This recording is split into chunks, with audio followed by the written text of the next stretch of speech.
بسم اللہ الرحمن الرحیم۔ السلام علیکم رحمۃ اللہ وبرکاتہ۔ وہ گھر اللہ کو بہت زیادہ پیارا لگتا ہے جس گھر میں صبح و شام اللہ کا یہ نام پڑھا جاتا ہے۔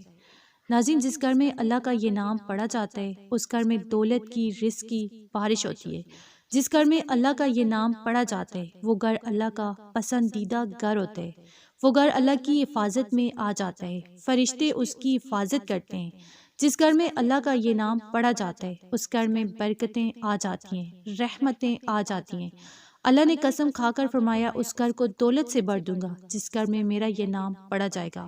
حضرت عبداللہ بن مسعود رضی اللہ تعالیٰ عنہ سے روایت ہے کہ سرکار دو عالم صلی اللہ علیہ وآلہ وسلم نے فرمایا، جو شخص اللہ کا یہ نام پڑھے گا تو اللہ کریم اس کے ہر حرف کے بدلے 4000 نیکیوں کا ثواب لکھے گا، 4000 خطائیں جو ہے معاف فرمائے گا اور 4000 درجات بلند فرمائے گا۔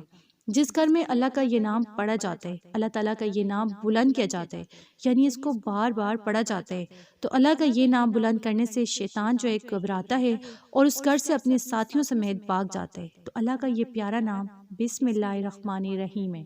ایک تسبیح لازمی پڑھا کریں اگر گھر میں برکت چاہتے ہیں، رزق چاہتے ہیں، محتاجی سے بچنا چاہتے ہیں، اللہ کی حفاظت میں آنا چاہتے ہیں تو بسم اللہ الرحمن الرحیم کو اپنی زندگی کا حصہ بنا لیں۔ جو بھی کام کریں بسم اللہ پڑھیں، کم از کم ایک تسبیح لازمی پڑھیں۔ انشاءاللہ پھر آپ نہیں، آپ کا ہر کام فرشتے کریں گے، غیب سے آپ کے ہر کام جو ہیں حل ہوں گے۔ وہ گھر اللہ کو بہت پیارا لگتا ہے جس گھر میں بسم اللہ الرحمن الرحیم چلتے پھرتے ہر کام کرنے سے پہلے پڑھا جاتا ہے۔ تو اگر آپ کو ویڈیو اچھی لگی اسے آپ نے لائک کرنا ہے، شیئر کرنا ہے اور چینل کو سبسکرائب کرنا ہے۔ جزاک اللہ۔